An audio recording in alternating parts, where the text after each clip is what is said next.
Welcome to New York City and Mission City Church. We're here to connect people with God and with each other. We hope you're encouraged by this week's message. Good morning, all. We are in a post-Easter world and celebrating the risen Christ every single day. Thank you for being here with us today. My name is Garrett, and get to open the text with you today. And that text is in the book of James. We've been studying prior to Palm Sunday and Easter, the New Testament letter of James, the half-brother of Jesus, who becomes a rejecter of Jesus at first because he's your half-brother and he's claiming to be God, and you tell your half-brother no all the time when he claims to be God. So James rejected Jesus, and then when he encountered the risen Christ, it was undeniable that Jesus actually is who he presented himself to be, and then becomes a leader of a local church that was under a great deal of persecution from the outside and a great deal of division from the inside. And God inspired this early church leader, James, to write a text, which we have creatively named James. I'm kidding. That was a joke, people. Come on. It was decent, I thought. So, but we didn't really stretch our creativity much when we named the letter. It's after the author. So James wrote this letter to inform a local Christian church, but God inspired it in such a way that it has universal value, and we read it as the very word of God for us today. So we're back to James now that we're after Palm Sunday and Easter. And to introduce this particular section of text, I want to tell you this. We tend to spend some time looking for advice in life. I Googled today, should I spacebar and stopped and just waited to see what people out there were asking Google, should I, and then let Google fill in the rest of the sentence. So here's what popped up, and I don't know if this is like universal all over the world today. I logged out, so it wasn't like any sort of like personalized anything. I'm like, I want whatever Americans or worldwide or whatever people are looking for, I just want it to pop up and see. The first one was, should I take Paxlovid? The next one was, should I be worried about the solar eclipse? Should I wait to file taxes? We got a lot of good ideas swirling out there, let me tell you. Should I take magnesium? Should I buy NVIDIA stock? Should I get bangs? That's a big one, people. Okay. Should I ally with Gortash? It's a video game thing, evidently. Should I break up with my boyfriend? Should I consolidate my student loans? So there's like the top of the list. And what we're doing when we ask Google a should I question is we're really trying to crowdsource information. Because if we can learn from other people's experiences, then we don't have to be the one who pays our own dumb tax all the time. If we can learn from other people's experiences, maybe that can be a fast forward to our learning. So it makes sense that at an information level, the more experiences you can see, the more informed of a decision that you can actually make. My wife and I do this all the time. You know what's become the number one indicator of whether or not we buy a thing or go to a place? It's not the name of the thing, the appearance of the thing, the brand of the thing, or the description of the thing. It is the reviews, because we're crowdsourcing the information to find out, is this a good place or meal or restaurant or thing to order or whatever. We're crowdsourcing information, and that has its blessings and its helps, and it also has its limits. And here is the main limit, I think. It can only help you at an information level, but it can't quite rise to a wisdom level. Like the level of worldview, the level of depth, the level of if you're a Christian in your own heart and mind today, and that's how that's how you see yourself in the world. At a theological level, that's included here. Information doesn't quite graduate to get to wise. For instance, every single one of the things that people are evidently looking for can be dealt with at an information level and then at a wisdom level. So let's just go back through briefly and say, okay, should I take Paxlovid? Okay, well, information at that level would mean find out side effects molecularly. How does it tend to interact? Is it effective in trials with adequate sample size? Which experts are you going to trust? Which experts are you going to distrust? That's dealing at an information level. If you got that question, you should gather that. However, wisdom means having a theology of health, caring about your body but not being anxiety-filled about it, being aware of the realities of aging and risk and the themes of this world, how to see danger and hide appropriately but not become a hypochondriac because ultimately God has numbered your days and you trust that God has numbered your days. Do you feel the difference? Like we moved from an information gathering level to like a depth of wisdom level as we dealt with the very same question. Most should I questions in life have that kind of dimension. There's usually just good old-fashioned concrete information that you need to gather. And then there's always some wisdom issues and some worldview issues that are lingering behind the surface. Always, always. Should I be worried about the solar eclipse? Okay, well, let's take that at an information level. Information means finding out how crazy are other people going to go, and is it safer to stay inside, not because of the sun, but because of the humans reacting to the sun? You know, like what exactly is going to happen? Wisdom means finding out who made the sun. Like, why is it there? Is this a miraculous, kooky thing, or did a rational God build a rational universe that occasionally, mathematically and predictably, this kind of a thing happens and it's cool but back to normal? You know what I mean? So which one is it? At some point you're rising up from information level up to a wisdom level. Should I wait to file taxes? Okay, info means figure out percentages and fees and cost benefits. Wisdom means asking, how should I interact with the government? Where do themes of submission come in and cooperation come in? When is it admissible to say, you know what, there's no longer, there's sufficient injustice that I shouldn't cooperate with the government? How are you going to figure that out? That's at a wisdom level. Should I get bangs? Okay, well, at an information level, you can probably find AI to generate a picture of you with bangs, and you can get a preview of what you might look like with bangs, and that might be information that you want. Wisdom would mean asking yourself, how much is too much thought to go into self-presentation? Like, how long should I spend trying to figure out if I should get bangs? That's a worldview issue. That's a wisdom issue. Should I ally with Gortash? We're in a video game world. I don't know. But here's what I know. Information means you can get in the weeds of the video game world, storylines and plots, and you can figure that out. Wisdom means knowing when to turn the machine off and live in the real world. Every should I question has information level attached and it has wisdom level attached, and we're all sorting through some amount of advice. So we're surrounded by so much of advice. It can't all be good. It cannot all be good advice. It's conflicting in the end. Sometimes wisdom can feel good now and foolishness and hard later. Sometimes foolishness can feel easy now and hard later. Sometimes it's hard, easy. It's just really hard to know by outcomes what's wisdom and what's foolishness. So we need a way to answer this question. Simply, is this piece of information or advice or whatever, is this wisdom or not? Like, you are surrounded by more information than your parents could have imagined, than your grandparents could have imagined. You have access to more information. There's more information being created this hour, like new stuff going on, research being done, things discovered. There's more information being created in this hour than used to exist in the world, like period, like the great libraries of the world. Your phone is housing more information than the great libraries of history, kind of a thing. You are surrounded by information.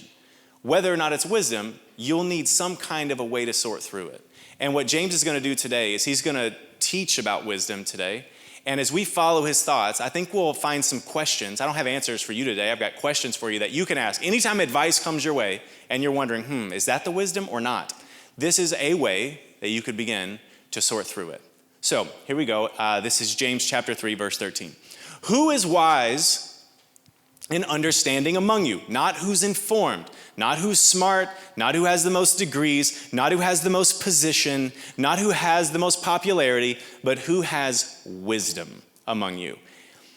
By his good conduct, let him show his works in the meekness of wisdom. So I see two traits there. So it says, let him show. So if you're a wise and understanding person, you're supposed to show it. There's supposed to be something actionable about it. And also there's a certain meekness to wisdom. Meekness, meaning like not doing maximalism, not saying the most possible, saying the least possible, a meekness, a soft-heartedness, a soft touch, something about a truly wise person has that unmistakable restraint where it's like, a wise person leaves you feeling like what they said was so good, but I don't think they said all they could.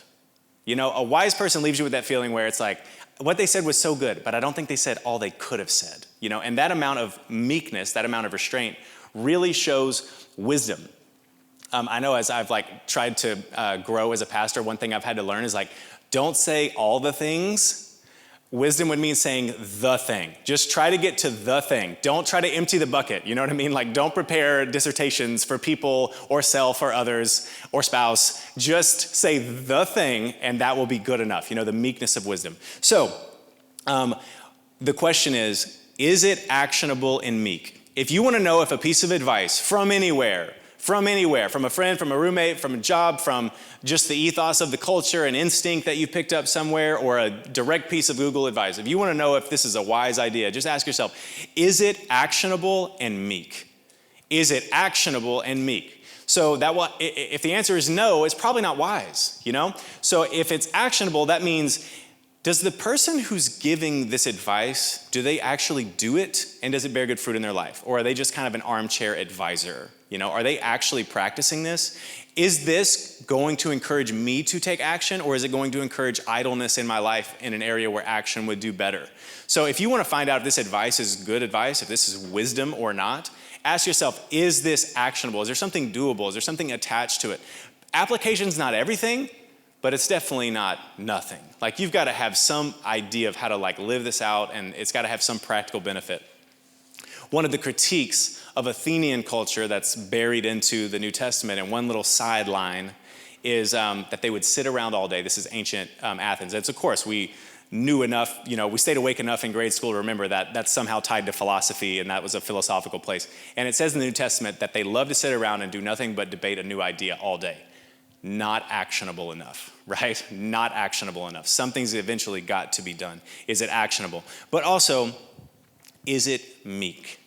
Meaning, is this person super proud of their own advice? There's also a certain air when someone's wise, but then they kind of know they're wise, and then when they share their thoughts, for some reason, you just get this unmistakable little hint that they know they're giving the good advice, and they kind of like being the one giving the good advice, and they kind of like the idea of being a sage kind of a thing. And there's just this little non-meek thing. It's like, dang, you have a good idea, but you're just enjoying yourself a little too much while you have a good idea. You know what I mean? That's not meekness. That's a form of pride. So meekness needs to be present for this to be wise. It says in Numbers chapter 12, this is all the way back in the Old Testament, it says in Numbers chapter 12 that Moses, of all people, was very meek. Quote, "The man Moses was very meek, more than all the people who were on the face of the earth." And you would think, if you're familiar with the story of Moses, he's the one who led the Exodus. So we're talking about mass numbers of people leading them through a miraculous crossing of the Red Sea. And then we've got a wandering for 40-something years. And were they thankful to him? No. They grumbled. It was hard. It was difficult. They critiqued him at every turn. There were a few rebellions that actually got off the ground and then had to be put down. And then beyond that, there was just the constant bickering and all this around behind the scenes. So Moses you would think that kind of experience would make Moses kind of get tough and brittle and kind of I can't stand these people who grumble against me all day long. But it says here, he was very meek. Somehow, having authority to lead mass numbers of people in a miraculous way, in a circular, frustrating path, frustrating for all of them, and somehow obtain a meekness of spirit is truly a sign that he had the Spirit of God in him. Notwithstanding the rock striking episode, if you recall, or the fatigue, he had his human moments. But to be clear, it says right here, he was the meekest man on the face of the earth. So if you want to know if something is wise, is it actually meek? Is the person able to receive as much as they're able to give? It's interesting. If you are like the fiery prophet, but you never know how to be the prophesied to, you've got a real problem. If you're like the truth teller, but you don't know how to be the truth listener, that is not good. And sometimes people take on that trait. Sometimes churches take on that trait where it's I think we love giving the hot take to others so that they can reform and repent of their ways. But we don't seem to receive the hot take as much when we're the one, who needs to receive. And so that meekness has got to be there. Rare teaching prop here. Don't do this a lot. This was given to me once when I finished an internship, a residency program at a church. And for 10 months, we studied the Bible a lot. And I was 23, 24 years old at the time. So learning the ways of church staff and just kind of watching everything happen from worship creative meetings to, pastoral cares to even church discipline and just administration, budget meetings. It was an internship where basically you go to every single department of the church, and they weren't scared to entrust us with real tasks either. Sometimes it would kind of pass the hot potato, and they would be like, "All right, you got it." I'd be like, "I got it, okay." So it was a good experience. And when we got to the end, this was given to each one of us who completed the program. There were about 10 of us, and they said, the person who led the program said to me, and to each of us, "This staff is an image of what a shepherd does." Written on it, from where you're sitting, probably can't quite tell, but it is the 10 Commandments. I've been etched into this. And it was actually a gentleman who used to be homeless in our local city there. And he had found work and he had found housing, and his life was just on the up and up. And so he actually carved this, and that was his job. So he, every year when this program was It's done. Everyone would get one of these. So, and we would buy from him to support his business. But the person, going back to what the person said to me, it was, this is carved with the 10 commandments, and it's a shepherd's staff. So it's an image of what you actually do when you lead people. You point out and you use the words of God, not your opinions and not your feelings and not any of this, but you just use the words of God and you nudge people along. That's what shepherds do, okay? You nudge them along. Sheep tend to wander. We all wander. I feel the shepherd's staff point me in the right direction too. Everybody wanders, but what the job of a pastor is to use the words of God, not even church tradition and certainly not, your latest like hot take opinion or whatever, a pet issue, but take the words of God and just nudge people in the way that they're supposed to go. And you don't whack people with it unless they need it. I'm just kidding. So you gently move people forward, and it takes meekness to do that, right? It takes meekness. Jesus says he's gentle and he's lowly in spirit, and any human shepherd is his under shepherd. So there's just a sense of meekness built in. If you don't have meekness in your heart, you should never hold one of these, and you should never be in any sort of a soft skill position. Don't become a pastor, don't become a therapist, just stay away from anything non-concrete, okay? Because if you're gonna pass any wisdom to people, you're gonna have to have some sort of a spirit of meekness. That's what's built into the job description. So this is part of wisdom. If it feels rough, the rougher it feels, the harder it is for it to feel like it was meek. Now don't mistake this. Sometimes the right feedback can come and the right message can come, and you may feel like that might leave a little bit of a bruise there, but consider how others are reacting around you. Was it overdone, or was that just the guidance that you needed? Check and see. Each situation is so nuanced, it's really hard for me. I can't read your mind or your experiences from up here, but just check and see. Was I just led with the meekness of wisdom, or was I led with the foolishness of aggression? Let's move forward. So is this actionable, or is it meek? Moving on, profile of good advice here. But if you have bitter jealousy and selfish ambition in your hearts, so there's a red flag. If you have bitter jealousy and selfish ambition in your hearts, do not boast and be false to the truth. Boasting is jealousy and selfish ambition expressed. You're just out of the overflow of the heart, the mouth speaks. So now it comes out. Do not boast, and don't be false to the truth. Just say what it is, no more and no less. Don't be false to the truth. This is not the wisdom that comes down from above, but it's earthly, it's unspiritual, it's demonic even. For where jealousy and selfish ambition exist, there's the same two words again highlighted. For where jealousy and selfish ambition exist, there will not be wisdom, but there will be disorder and every vile practice. So if there is any sort of, in this church, in this place, any environment whatsoever, if there is jealousy, which is that competitive desire, and there's selfish ambition, which is, I'm going to be on top kind of a thing, it is not going to be wisdom. It is going to be a human-formed contest where nobody really wins. Just some people feel like they won by putting other people down. So if you want to look for wisdom and ask yourself, is this truly wise? Ask yourself this. Is it competitive and self-exalting? Because if it's competitive and self-exalting, that calls into major suspicion whether it can actually be wise. Is this competitive and self-exalting?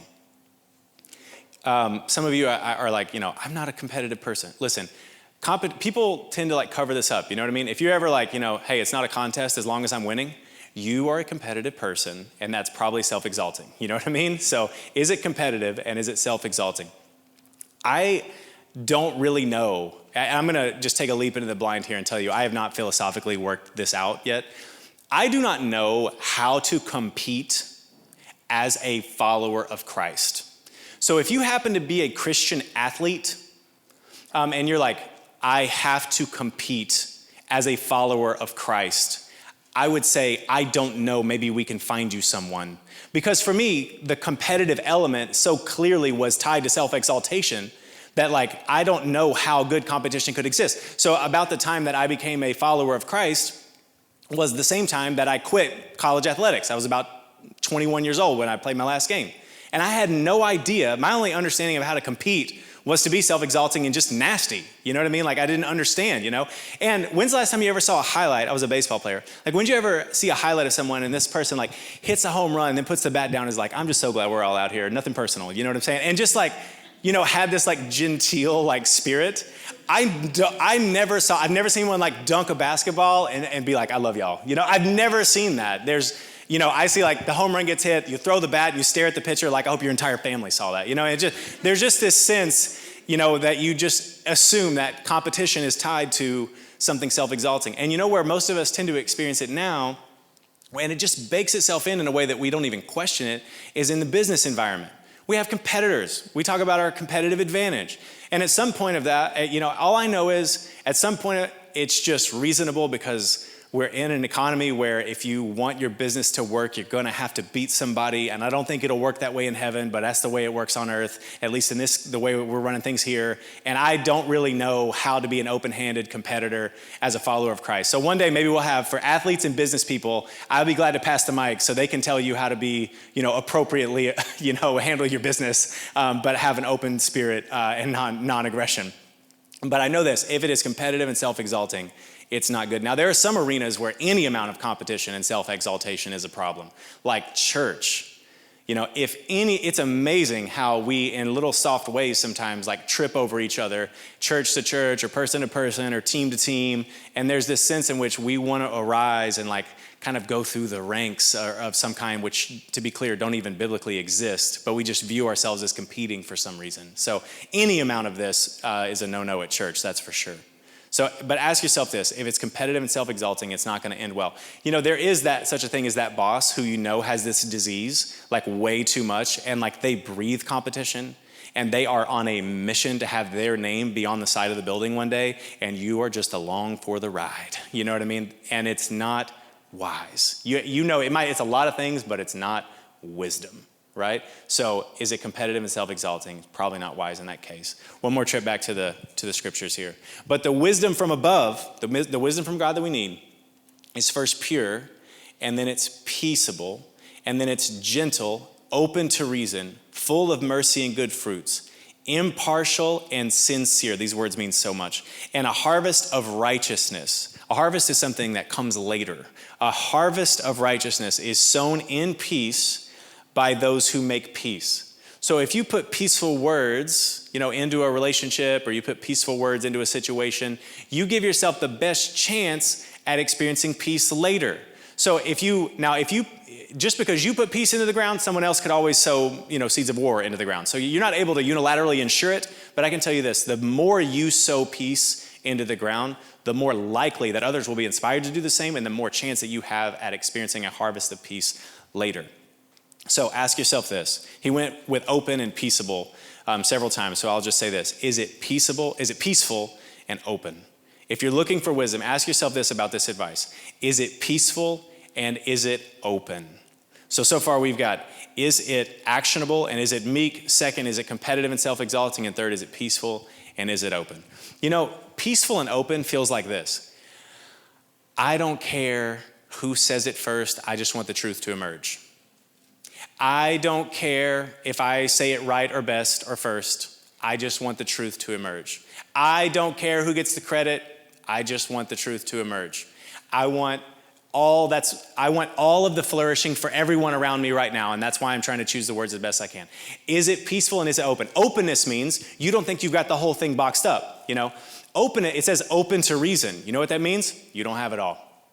Open to reason means start by assuming you don't have all the reasons. Just assume that. It doesn't matter how smart you are. It doesn't matter how experienced you are. If I am ever a 65-year-old pastor, then I still will not know it all, even if I've seen it all a bunch of times. To be wise, according to this text, I'll have to assume, I have to be open to reason because I don't have all the reasons. It doesn't matter how many years I've been doing this. It's just a sense in which you go, we're all coming together here and everyone's got a piece of the puzzle, assuming that they're healthy and have a genuine perspective, of some kind. If they're, the only exception to this rule is if someone just wants to do harm and watch the world burn. But other than that person, everyone, 99% of human beings are going to come forward and everybody's going to have a piece of the puzzle and we're going to have to reach towards each other to get them to go together. You know what I mean? And it's a cooperative thing to try to put them together and let wisdom emerge, And so that's what it means by open to reason. To say, are we going to work together here to figure out actually what's wise? The wisdom of God does that to people. The wisdom of God that comes from above, it doesn't turn you into a one-person show. And it really, really, really matters if peace is the result of this. One more Old Testament illustration today. You ever read through the Old Testament, and as you're reading, starts with Genesis, the way we've got it arranged, it ends in Malachi, and all of a sudden, you're reading and you're going through, and it feels like there's something about the nation of Israel, nation of Israel, nation of Israel, and then all of a sudden, like it seems like on the next page, now it's two nations. Like somehow there's been like a split. There's Israel and Judah, and Israel and Judah, and Israel and Judah, and it's like there's been some kind of a civil war or like split down the middle. You ever notice that? Like they call it the United Kingdom period. And then there's the divided king or united monarchy. I was like, United Kingdom, we already have one of those. United monarchy, we call it the United Monarchy Kingdom, the United Monarchy period, where Israel is one nation, all the tribes together. And then there's the divided monarchy period, where all of a sudden it's Israel and Judah, okay? If you didn't know, now you do and you're with us. So, you ever wondered why did that happen?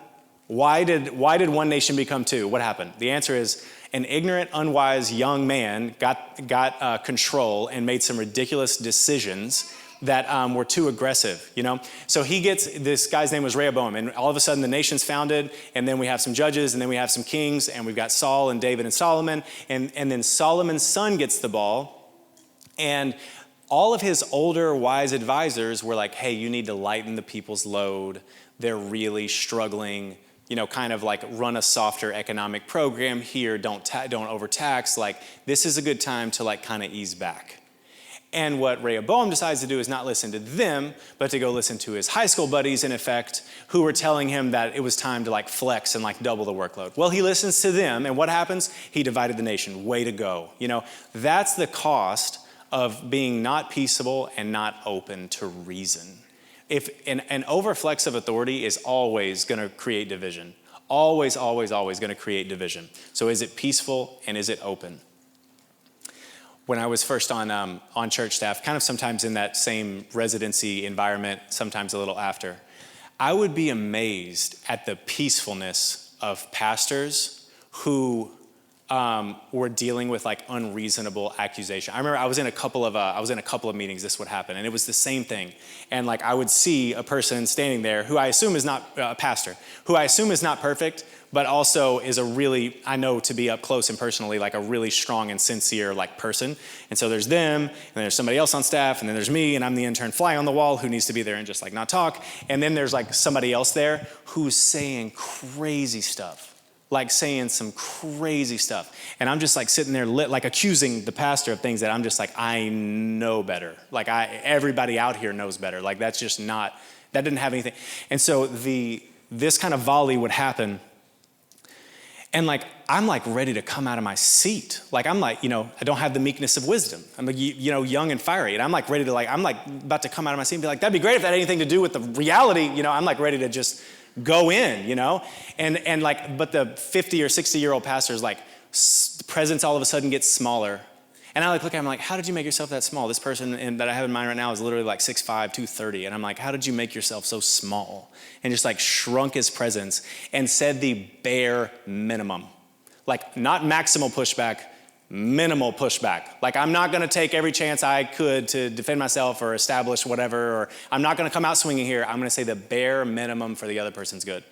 And I was amazed at this because I just felt like this is so unjust. This is a waste of your time. You have better things to do. What are we doing out here? And it just was amazing to me to watch what peace, what openness to reason, what impartiality, what sincerity can actually do as people tend to navigate life, right? So this is the way you want to feel. This is how you want to seem, right? Don't do the most possible. That's New Yorker in traffic.